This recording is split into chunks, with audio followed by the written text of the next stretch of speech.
The following is an exclusive presentation of WI Garden Media, the voice of Garden Talk Radio.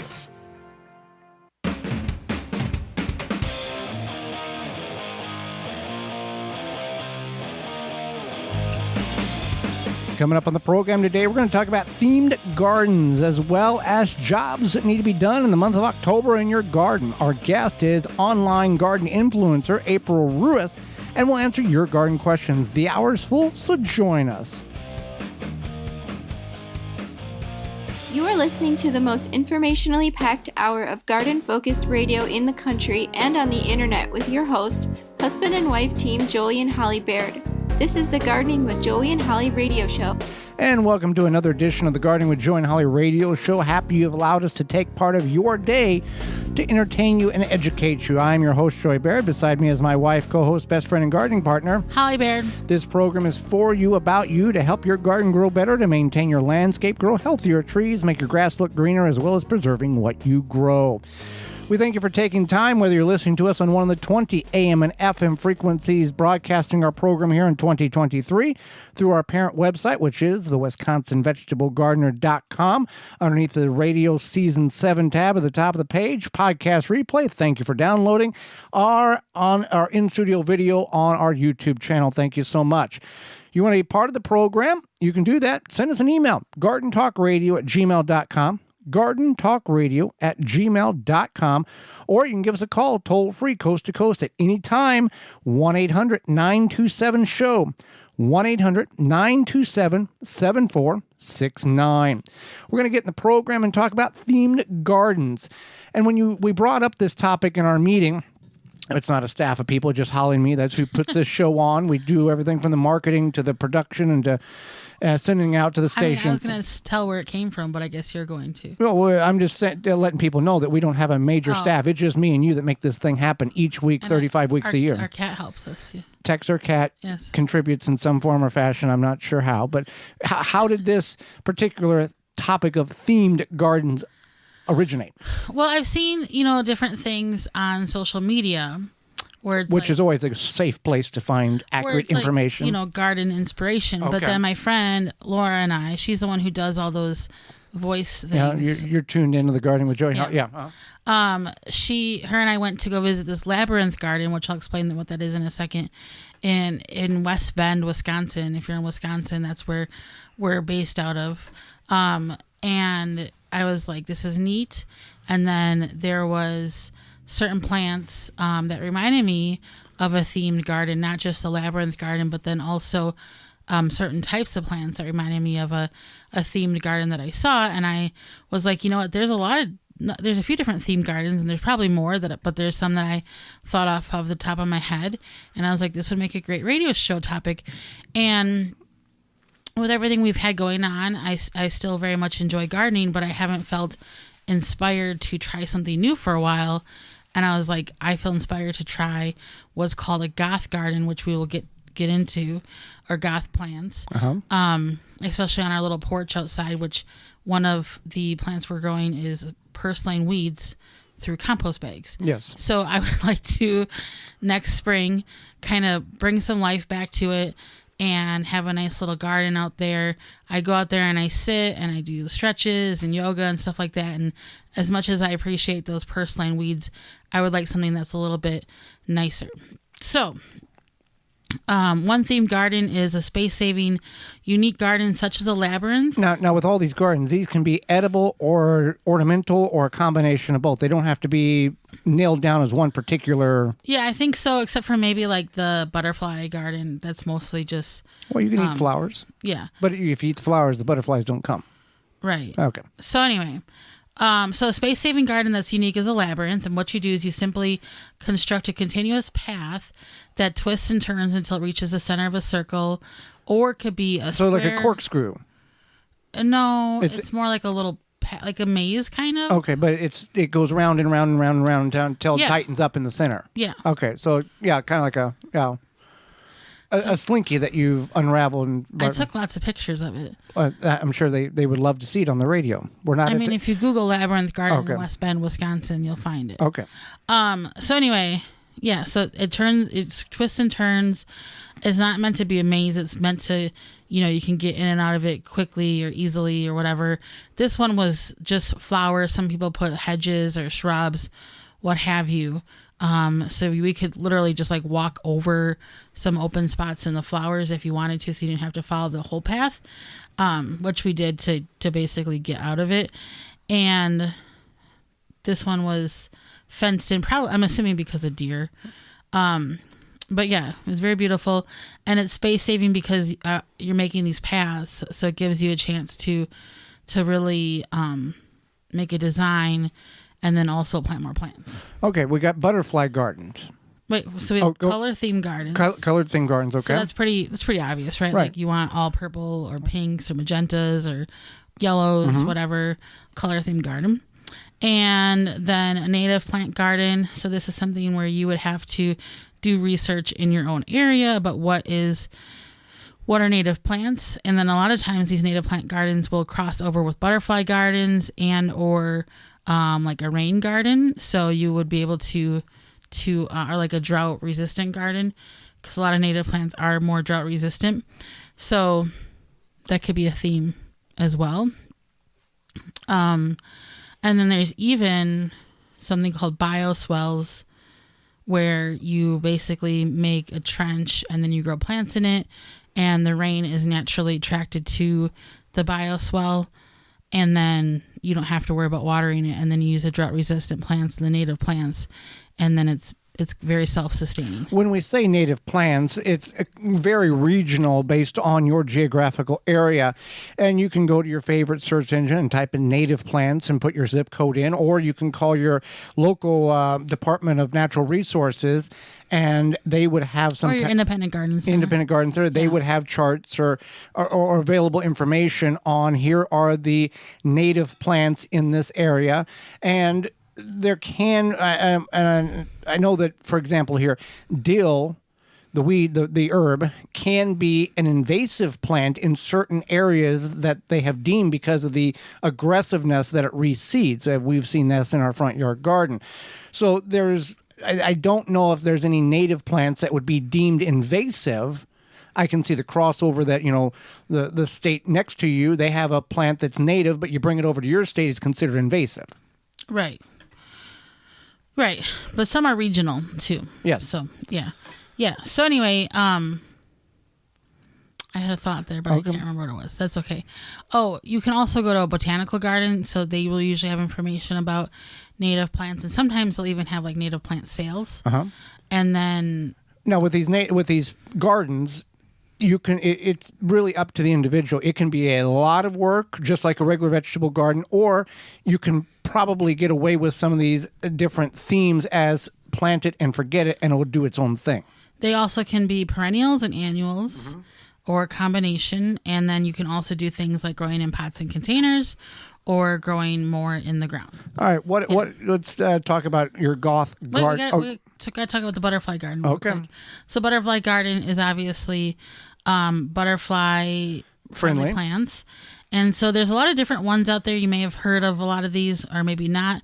And a lot of these are also native plants. So there's a butterfly weed, or the butterfly bush, purple coneflower. Milkweed is a huge one. Yes. Zinnia, coneflowers, aster, and then goldenrod, verbena, salvia, latana. And then some of these are not as much well known, is like, I don't know about pieweed. I think that's a southern plant. Lavender, sunflower, milkweed phlox, coreopsis. Dill is actually one, which is interesting. Black-eyed Susan. So a lot of these are like the bright, colorful, kind of petally flowers, or flowers that are easy for that butterfly to land on. Okay. So goth garden is basically plants that are dark color. So they would be like flowers that are more black looking, or dark purple. More earth toned in the... No, like dark. Okay, dark in visualization. Okay. Yeah, so there's like red sunflowers, which is one that is a lot. And I saw that in the labyrinth garden next to these ornamental peppers that had like black leaves. So that was cool. And then there's different varieties of like roses that are more black or dark purple or dark blue. So you're thinking like dark colors. So it's not like, they call them goth gardens because that's become like the trend. It's more of like a color themed garden if you think about it. Well, these gardens, these themed gardens, when we initially talked about this, I thought fairy garden. Yeah, fairy garden could be a themed garden. Or even like a terrarium. A terrarium, yeah, that could be done indoors. Yeah. Or it typically is done indoors. But that can't be, because if you can think it, it can be accomplished. Tractor garden, like a themed, like a John Deere or a Case, all plants in that themed of color. Yeah. Agricultural garden, I guess you would call it. Farm equipment, implement. You could plant a bunch of pansies or whatever in an area, or petunias or whatever, and put little fairy furniture, and that could be your fairy garden. Well, and also you see these gardens where it's the dump truck or a barrel tipped over and all the flowers are spilling out and it looks like water, but they're all... I like those. Yeah. And then you can also have them where it's, I don't know if it's succession planting, where the short ones bloom, then the taller ones and then all in the back, then the sunflowers all are bloomed, and they kind of, it's like a domino, one blooms, fall, and back. So it's something that many people may not think is something that they can particularly do on their piece of property, but it doesn't take much space at all. This could be in a 4x4 bed. This could be along the house, or you can use a whole backyard. There's no qualifications that you have to meet in order to successfully do a themed garden. No, and some people will even get a certification as like a butterfly... Monarch butterfly garden. Yeah. And there's probably qualifications for that, or you can just grow it for your own personal joy. And depends on the government in your area. I'm sure there's gardens that will attract hummingbirds. Yeah. And so there's a lot of different... Yeah, there's hummingbird gardens, yeah. Yeah, so there's a lot of different options. If you are looking to grow a goth garden, there is, again, the red sunflowers. Here's some ideas: roses, columbine, hollyhocks, dahlias, pansies, and then other sort of ornamentals: black mondo grass, petunias, tulips, irises, calla lilies, elders, dragon arum, which I'm not 100% sure what that is, Rebecca, black coral pea, and then a Zanzibar gem. So you would just look for the dark colors. And you don't have to do this in the ground. You can do this in containers on a porch, patio, or deck. That's what we're going to do. So it doesn't have to be, I can only do this if I have ground. No, you can do this in large containers, small containers. Keep them watered if it's required, and have at it. And that's another one, is carnivorous plants. That's a themed garden that you can have. Desert a lot of people, plants, yeah. Yeah, or succulents, those are things you can do inside. There's people listening to the show going, I've got that in the backyard. It's called a desert. Yeah. Carnivorous plants are deserts? No, the cacti. The cacti. That desert garden. I got you. Yeah. I got you now. Well, Walton's also has got you. They've got everything you need except for the meats. Yeah, we are brought to you today by our sponsor, Walton's. We know you care about where your food comes from. Canning and preserving your fruits and vegetables is great, but what about the meat?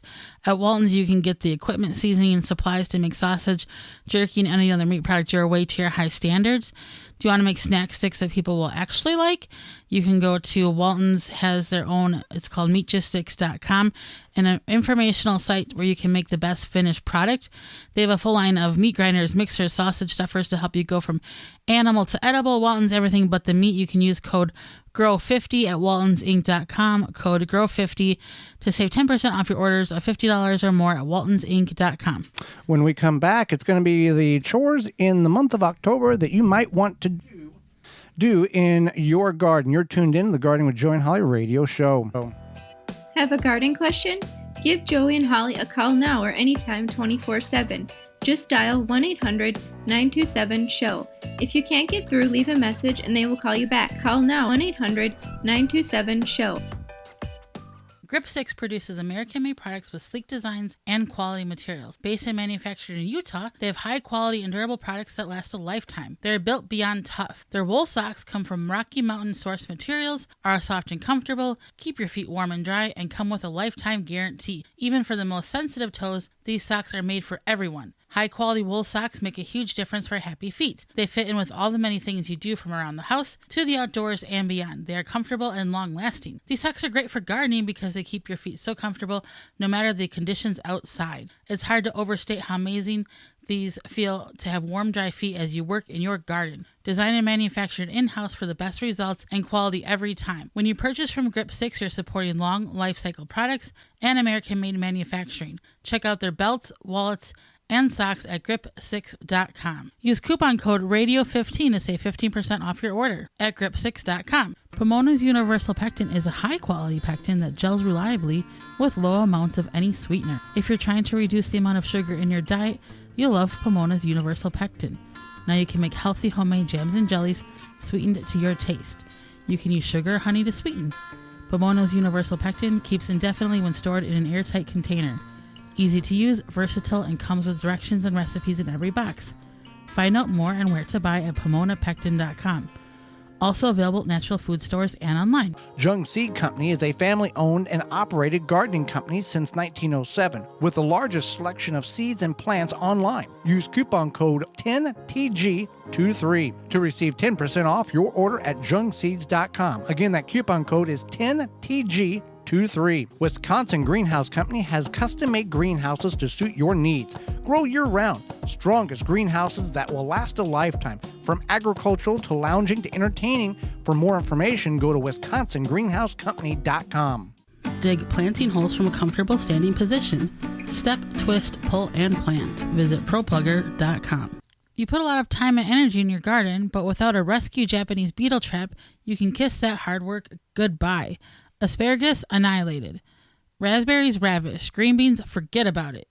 Get those little invasive pests out of your garden and send them where they belong inside a rescue Japanese beetle trap. Now with available refill lures, rescue Japanese beetle traps can be used for multiple seasons. They're made in the USA by the makers of the popular Rescue, Fly, and Yellow Jacket traps. Learn more at rescue.com. That's RESCUE.com. The Gardening with Joy and Holly radio show is brought to you by the following: Dripworks, Rise Gardens, Grip 6, Bloomin' Easy, Fleet Farm, Waltons Incorporated, Blue Ribbon Organics, Tree Diaper. Find all sponsors at the WisconsinVegetableGardener.com and thank them for their support. Welcome back to the Gardening with Joy and Holly radio show. Farming garden in the ultimate comfort. Farmer's Defense has lightweight and durable sleeves to protect you against the elements while farming. Farmer sleeves offer unparalleled protection of arms and skin for any farmer, gardener, or outdoor worker. Say goodbye to irritated skin and sunburns in the garden. Their sleeves offer cooling comfort and protection against the elements outdoors. An alternative to thick clothing, Farmer's Defense is made of wicking material with UBF protection factor 50 plus to protect you from the allergens and scratches. To find all their great products and more, visit farmersdefense.com. Chores in the month of October that you need to do in your garden. For most of us, well, for some, Labor Day was the end of the gardening season. For others, we extend it out as long as we possibly can in order to get the most out of our garden. Some have already planted fall items and you're harvesting them. And some of us are just waiting for what we had planted in the summer to fully mature and get the most out of the tomatoes or peppers or whatever other things that we might be growing. Yeah, so a lot of this is just like cleanup, organization possibly, and just finishing off a lot of that harvest. So one of the things that you could be doing that is not necessarily one of those is planting different bulbs or garlic. Garlic is a staple in our garden, and you can certainly get some from jungseeds.com. Use coupon code TG23 to save 10% on your orders at jungseed.com. That coupon code is 10TG23, 10TG23. You can also get it from farmers market or local garlic suppliers in your area. And it's very easy. You're going to plant it now and you're going to harvest it late June, early July next year. So keep that in mind. Also, the bulbs you're going to plant now and you'll see the beauty next spring. Right. And that's one thing that I always encourage people to do is think about, what you can plant now, what you can prepare now to prepare for the spring, whether it be the garlic cloves or the bulbs, or even just doing something where if you have maybe perennials that you want to separate, that's often done in the fall, or, you cut down your berry bushes, your raspberries, and then that's a common thing. I think even roses get cut back in the spring or in the fall. And then you can do certain bug protection if you know that, there might be a possibility of insects that attack your XYZ in the spring. You can wrap those things, put covers down, what have you. If you have problems with tomato hornworm, here's a good time in which you can help decrease the likelihood. One, include bird feeders in your garden. That works wonderfully in order to keep that population of tomato hornworm down. Secondly, if you have been infestated with tomato hornworm, you want to take wherever your tomatoes was planted currently, you want to remove them, and you want to dig the soil, spade or till. What happens is the larvae of these tomato hornworms will bury themselves, or they'll bury the larvae at a certain depth in the soil so they can overwinter properly, emerge next spring, and do havoc again. By disturbing the depth in which this larva is sat in the soil, you will increase the likelihood of diminishing that population by 90%. So keep that in mind if you have the problem, and try not to plant in the same general area next year as you did this year, even with the soil tillage. Right, absolutely. And then some other things you can do is obviously rake up the leaves, and you can cover the garden. This might be, now or late October, whatever it may be, but as you get those leaves, cover up your garden. Don't put them in the street. No, don't put them in the street.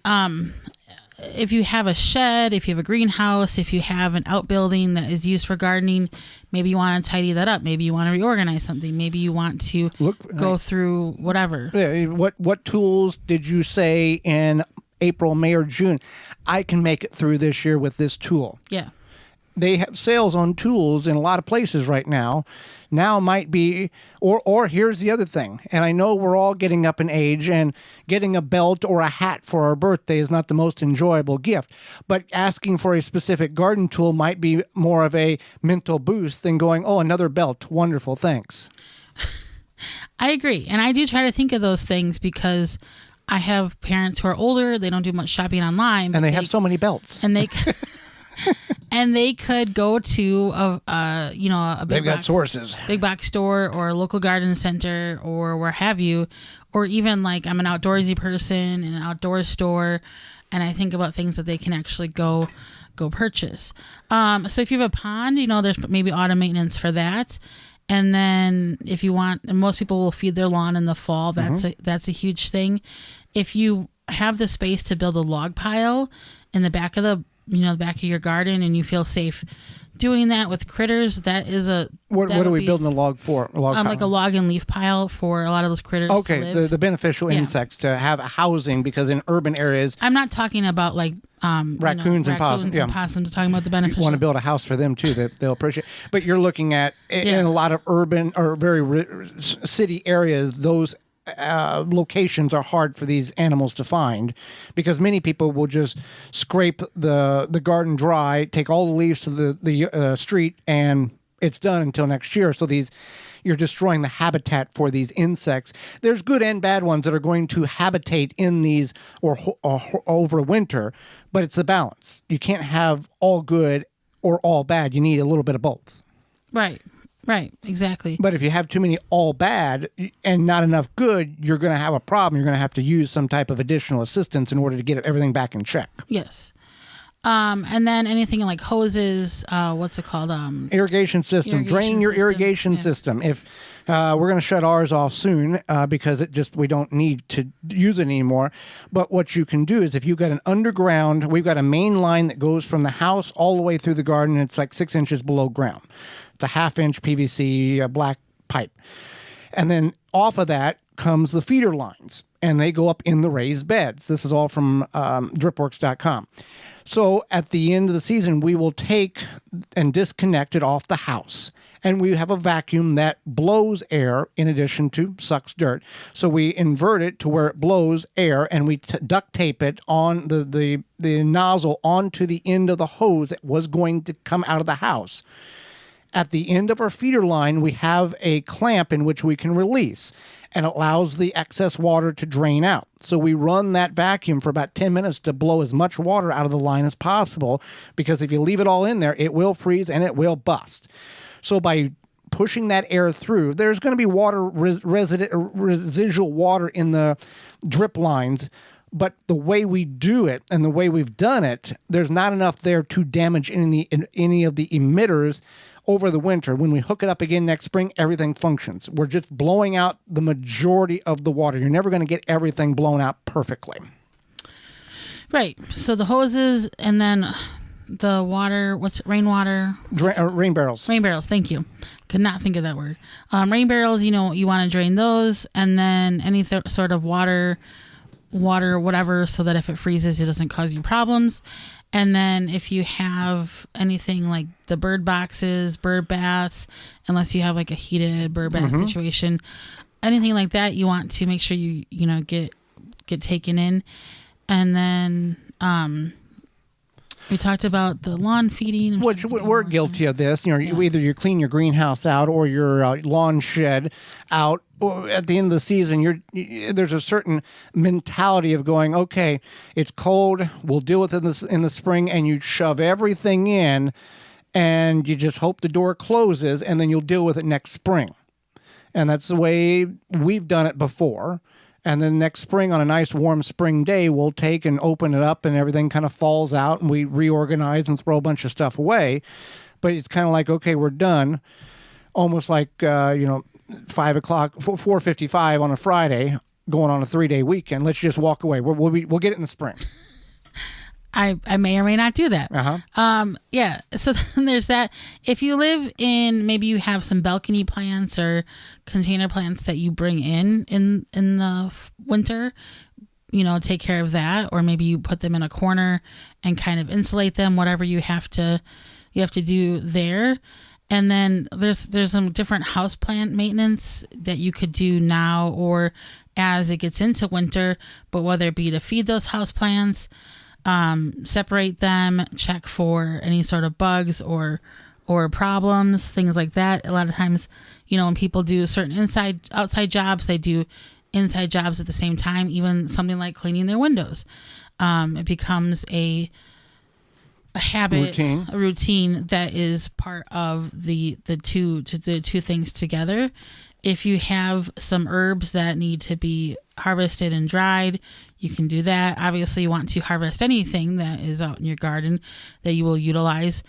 I remember one year we grew lemongrass that was absolutely beautiful, and we brought it inside, we let it dry, and it was a ornamental lemongrass for us for a long time.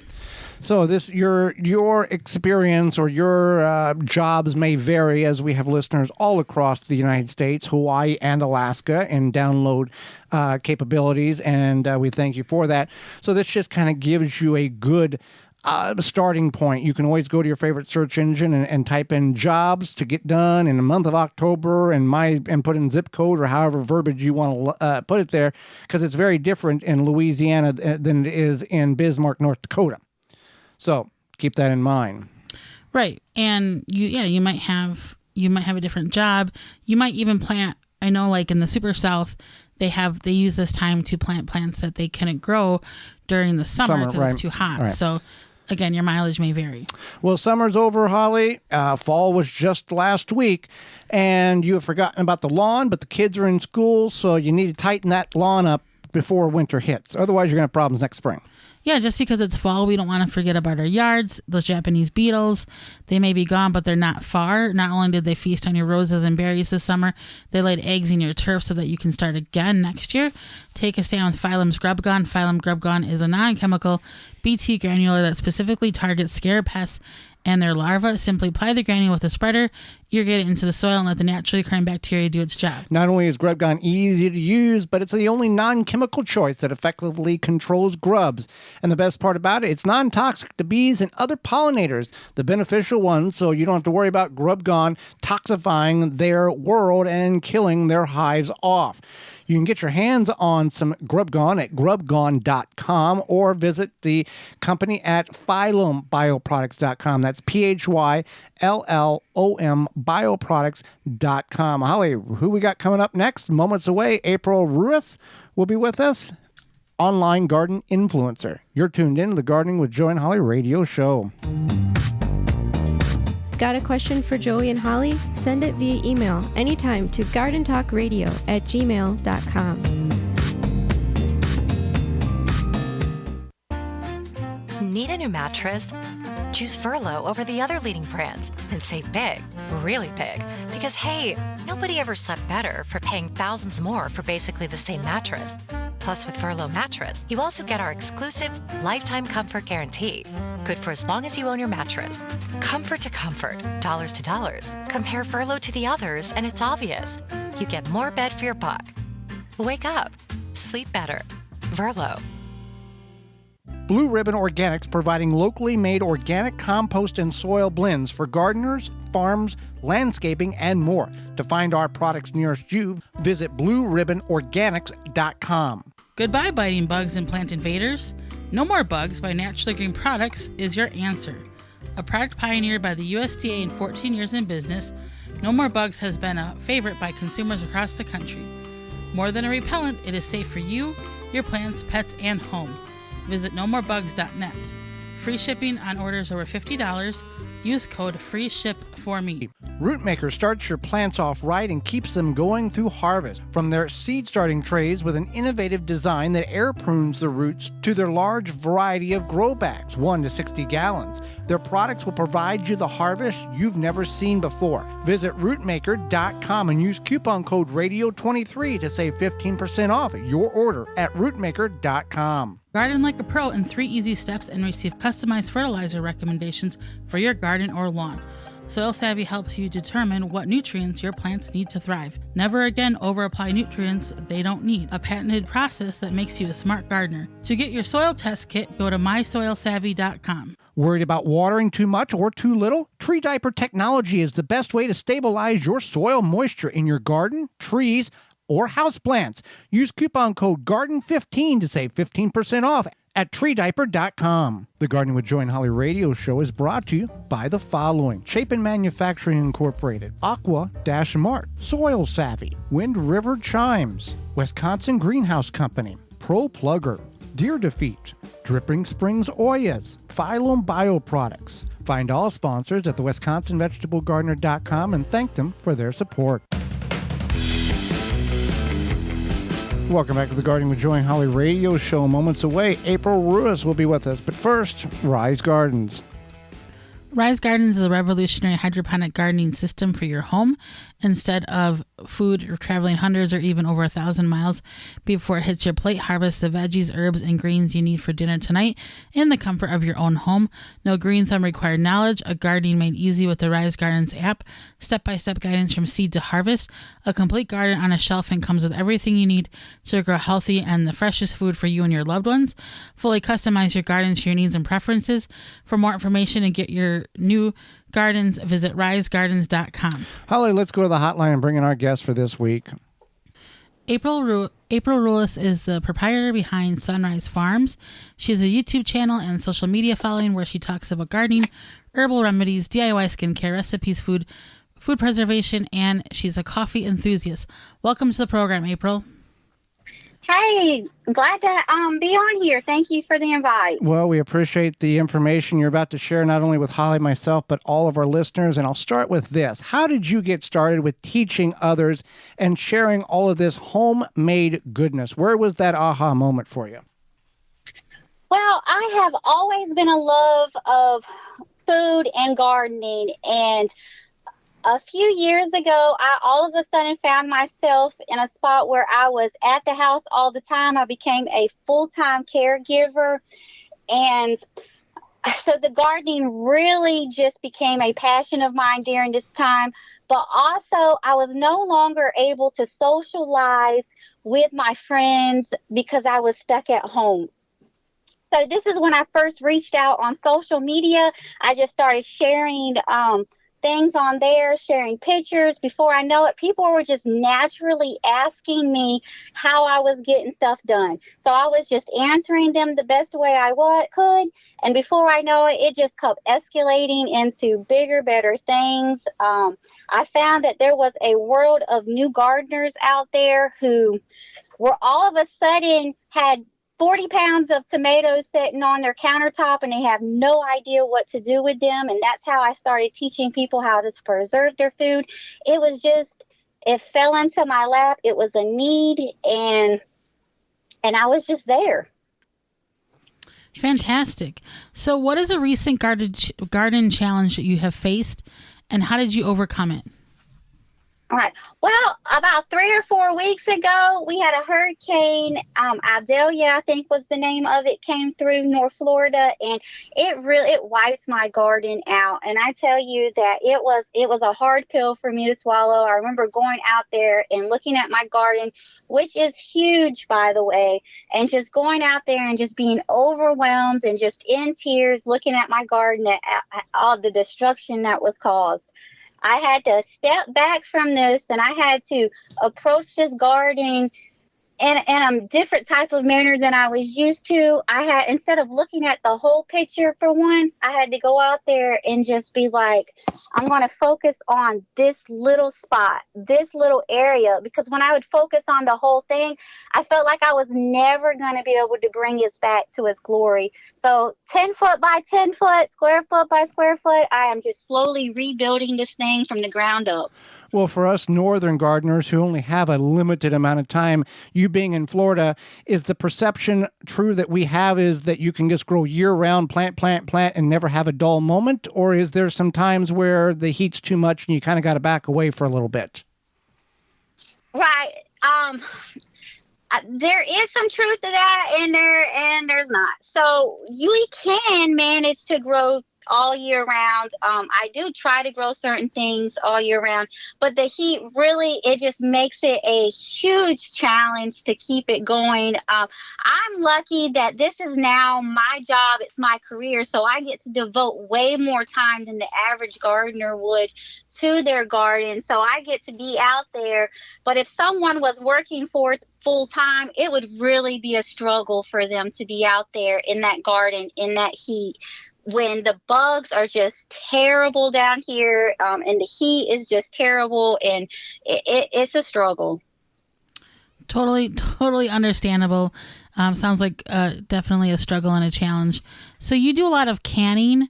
What do you recommend for people maybe who haven't canned to consider and before they can, and something you wish you knew before you started canning? All right.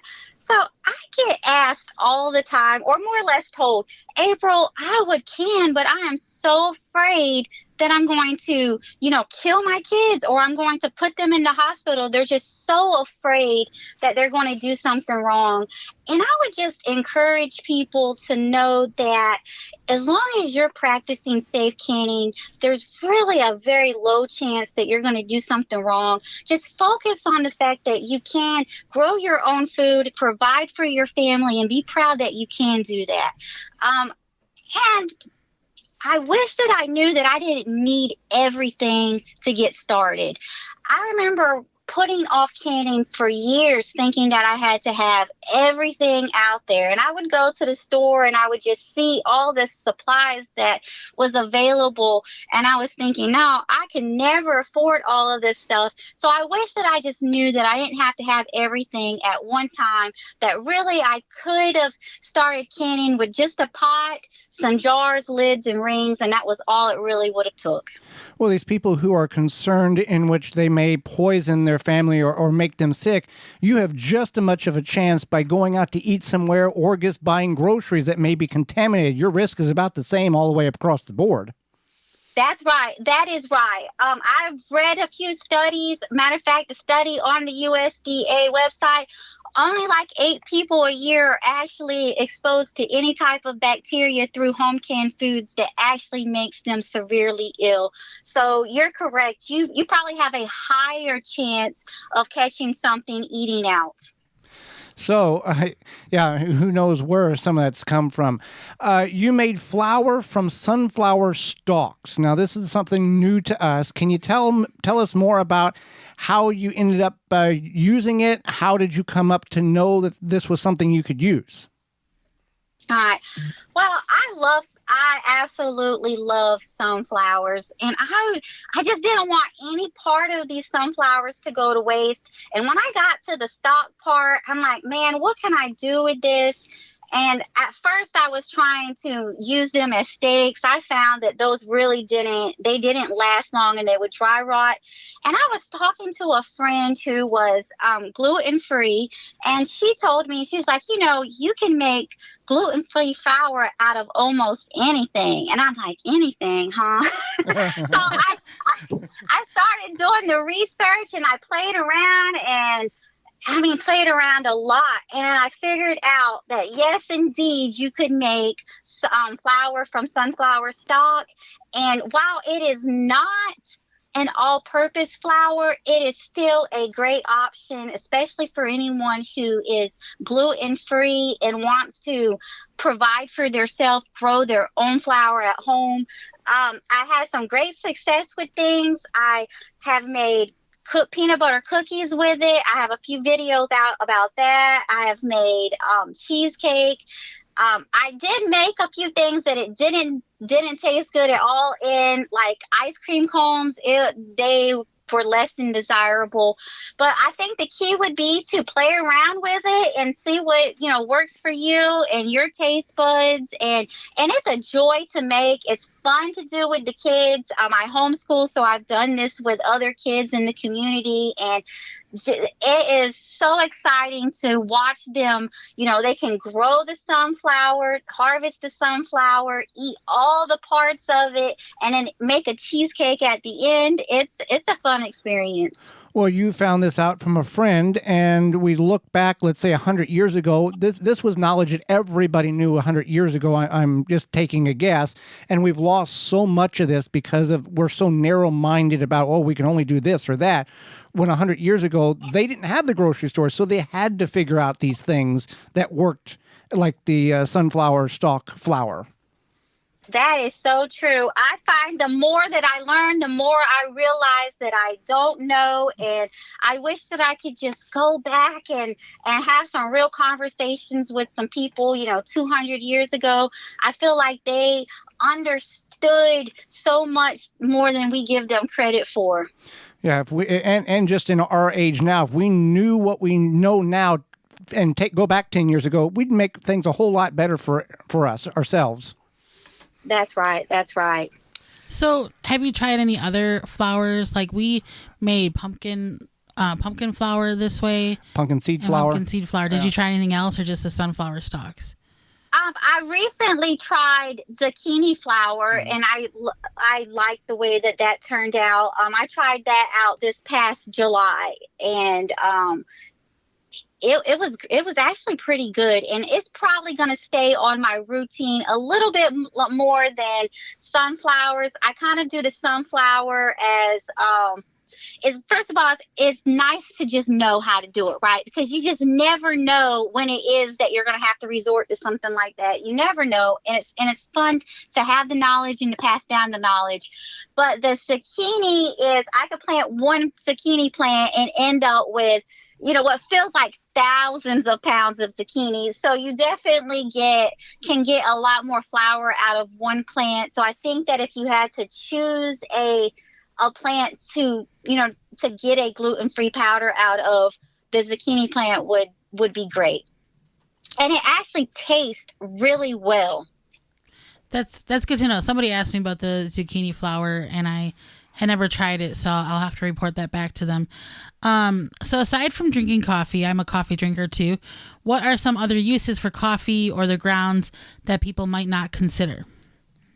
All right. So coffee makes a great fertilizer. It is loaded in nitrogen and potassium.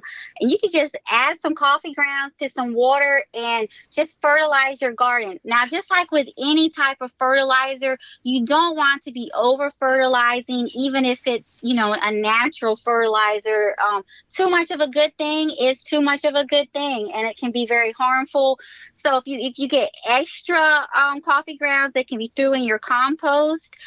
But it's also important to remember that you have to keep the balance of your compost good too. So if you're adding coffee grounds, you have to be making sure you're adding manures and you're adding sticks and green leaves, and that you're adding, a little bit of potash, but never add too much of one thing without it being completely balanced out, because then it's not going to stay hot and it's not going to give you the results that you're hoping for. And also in our gardens, I believe there's like 100,000 different insects in the United States, and only 1% of those insects are harmful. So we don't want to be out there killing all the insects in our garden, because a lot of those beneficial insects are going to eat the bad insects. So anytime that it's possible, anytime that, you're not positive, you don't have a infestation, you can use those coffee grounds to help deter some of those insects, because it's not going to kill them, but it'll help keep them away from certain plants. Now, it's not going to keep all the insects away, but it will keep some away. It especially helps with fire ants, because I don't know if y'all have fire ants up there, but we have fire ants down here. And if you go out in the garden barefooted, those ants just like run to you and will bite you, and they sting you so bad. So I am always throwing out coffee grounds around places that I know that fire ants are. Well, April, we greatly appreciate the time and the information you've shared with us. How can people follow you and learn more about what you're doing? Right. Well, I am on several social medias. I'm on TikTok, Instagram, Facebook, and YouTube. And you can find me all underneath the same name, which is April Sunrise Farm. And I hope to see everyone there. Let me know where you came from. Well, April, thank you so much for the time and the knowledge that we have not only learned, but you've shared and our listeners have learned as well. Thank you for that. Thank you. Absolutely. And when we come back, it's Your Garden Questions, Our Garden Answers. You're tuned in to the Gardening with Joey and Holly radio show. Have a garden question?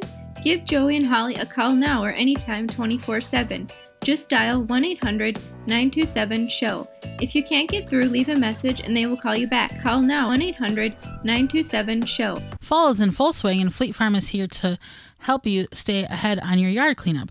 Check out top brands and quality power equipment like Milwaukee and DeWalt. Keep your grass healthy, and with their wide selection of grass seed, fertilizers, lawn sweeps, and lawn trailers.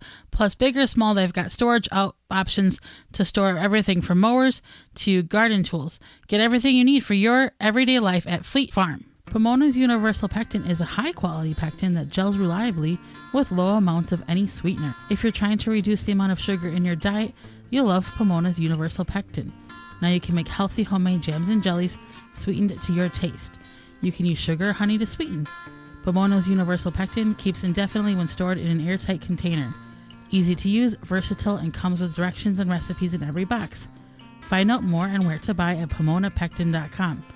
Also available at natural food stores and online. Tree Hugger sprinklers are the ultimate watering device for either your newly planted or established trees and shrubs. Our sprinklers open and close around the trunk of your tree and provide 360 degrees of watering. With our adjustable valve, you can direct the water to your tree's targeted saturation zone. They come in 3 sizes, 7, 11, and 15 inches. You can purchase a Tree Hugger sprinkler at your local garden center, feed store, or hardware store. Go to treehuggersprinklers.com to find a retailer close to you. Or you can buy it directly from Amazon or treehuggersprinklers.com. If you're an independent independent nursery, garden center, hardware store, or feed store, you will want to stock this product. Contact the good people at Tree Hugger Sprinklers and they will get you set up. Your tree's best friend. TreeHuggerSprinklers.com. Make watering easy. DripWorks provides quality drip irrigation supplies and equipment to gardeners just like you for all your growing needs across the U.S. and Canada.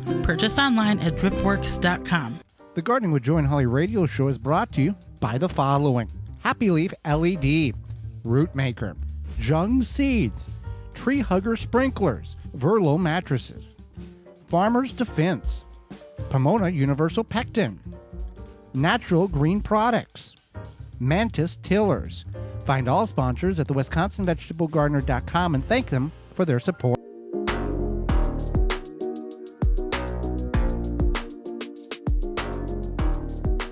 Welcome back to the Gardening with Joy and Holly radio show. Thank you for being part of the program today.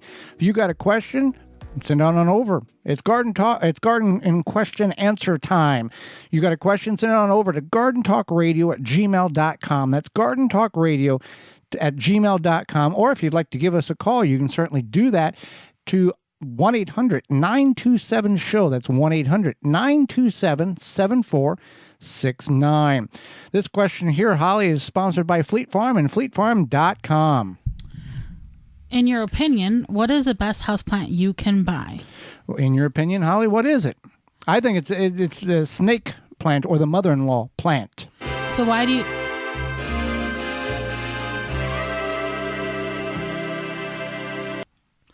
Okay, I have my own opinion. Okay. So why do you think that? It's very versatile. It's very simplistic. You don't have to do a whole lot to it. It's part of the succulent family, so you don't need to water it except for about every 2 weeks or maybe once a month based on the humidity level in your house. They come in. There's a variety of different variations of the snake plant. Mother-in-law's tongue plant. There's about 70 species and genres formerly known as. They've changed the name a couple of times, but about 70 different species of it. 70 to 90 degrees in your house, sandy soil. So if you're planting it, you're going to want a cacti mix. And average humidity, grows in shade to partial shade. So you don't need direct sunlight. And it's a very unique up vertical plant. It's not going to drop over or cascade out of the pot. And there's a couple of different characteristics and colors in which you can get. So I like the Calathea plant. It looks like it's a little bit more tropical looking. There's a lot of different varieties. It's called a prayer plant. It opens and closes to the daylight, responses to the daylight. Like a flower. Not a flower. The leaves just kind of I know, but flowers will open and close. Yeah. Yeah, okay.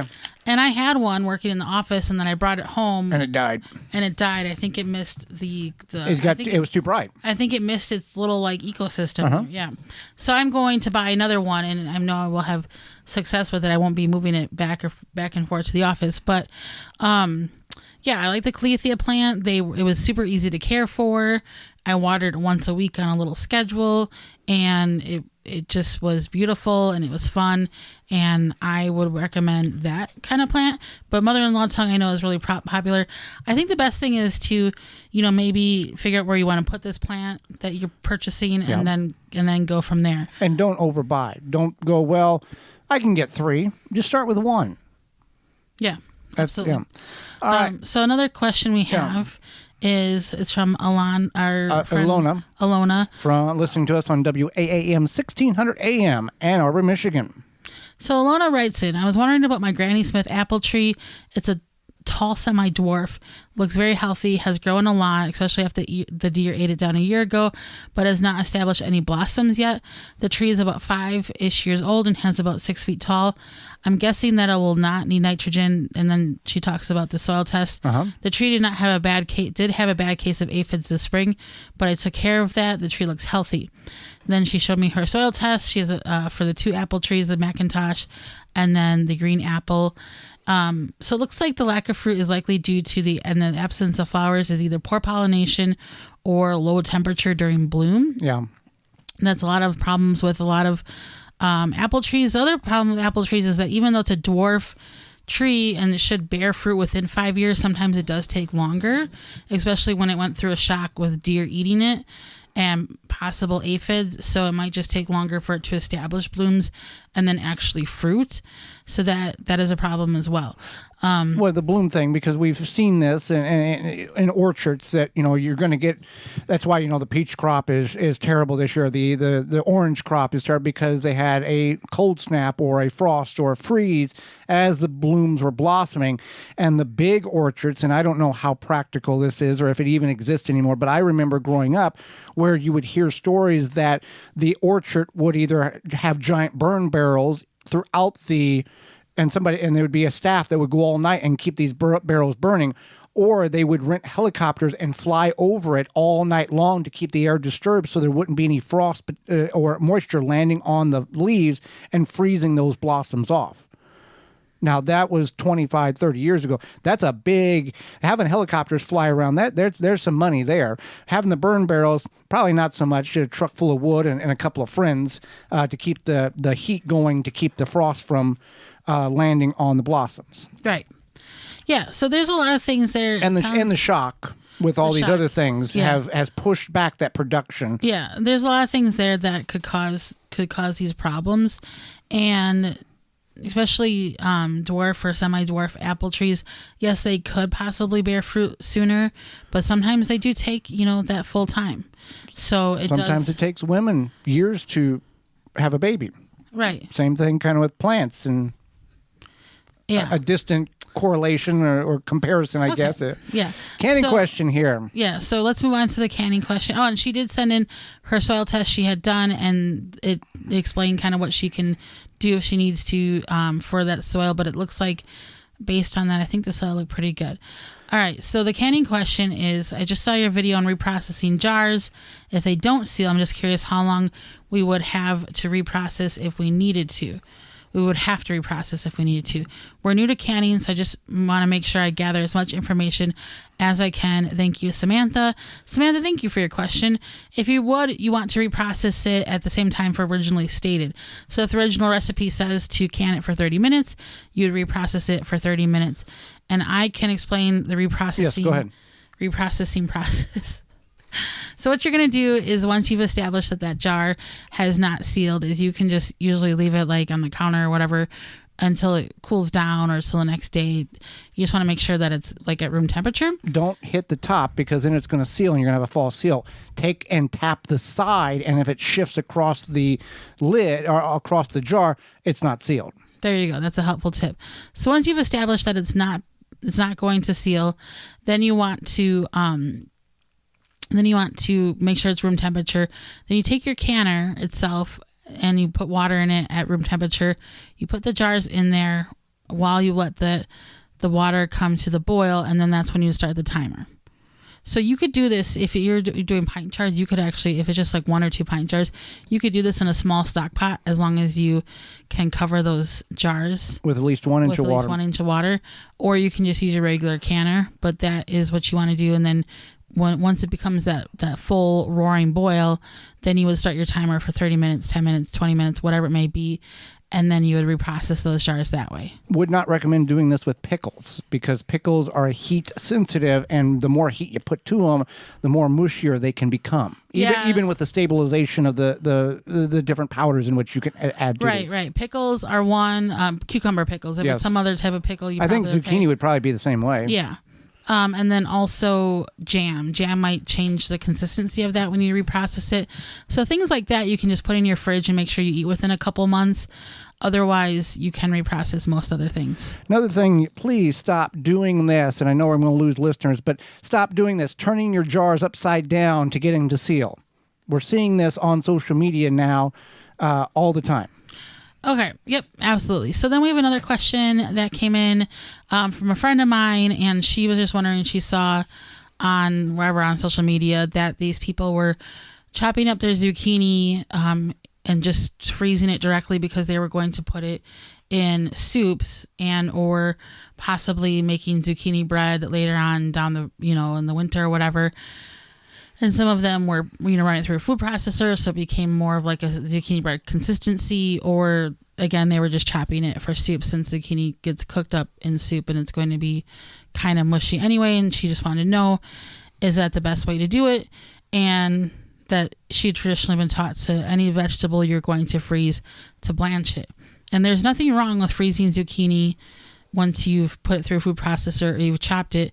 But just know, once you pull it out of the freezer, it is going to be mushy. Yeah, mushy. Yeah. So if you, and any vegetable will be mushy. I guess peppers is one of the exceptions. Peppers don't get as mushy because you can just chop and throw them out in the freezer. You don't need to blanch them or anything. Peppers kind of hold their firmness to a certain degree once you pull them out of the freezer.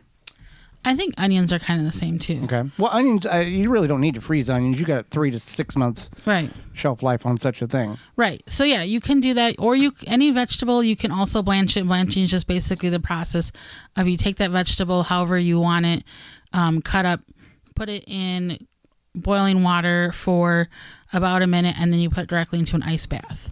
So back to the flipping. Why do people flip the jars upside down? Where is that coming from, and why is these people still doing it? Okay, so it used to be for when people would line their jars with paraffin wax, and that would help seal the wax. And make an airtight seal. Yeah, okay. I don't know why they still do it. Yeah, I am. I don't encourage social media bullying, but when you see that on there and everybody, hundreds of comments, this is not safe, don't do this, makes you kind of feel good inside. I'm glad that gives you some sort of satisfaction. Well, I mean, just like like April was saying in our previous segment, that we've got to learn how to do it correctly, otherwise we can get people sick. Right. And flipping a jar upside down to get it to seal by putting pressure on the lid is not, there's nothing, nowhere ever where that's a safe thing to do. Well, we are out of time, and we thank you for yours. Miss any portion of the program today, would like to revisit it, you can certainly do that by going to your favorite search engine and typing in the Gardening with Joy and Holly radio show, or sending us an email to gardentalkradio@gmail.com, and we will send you a link to the program. Join us next week when we'll be discussing the world of volunteer plants, as well as perennials for your garden next year. Our guest is urban orchardist. Our guest is urban orchardist. Yes. Susan Poisner. Yeah, from Canada. And we'll answer your garden questions. So tell a friend about the show, because power is knowledge. And until next week, for Holly Baird, I'm Joy Baird, and we will see you in the garden.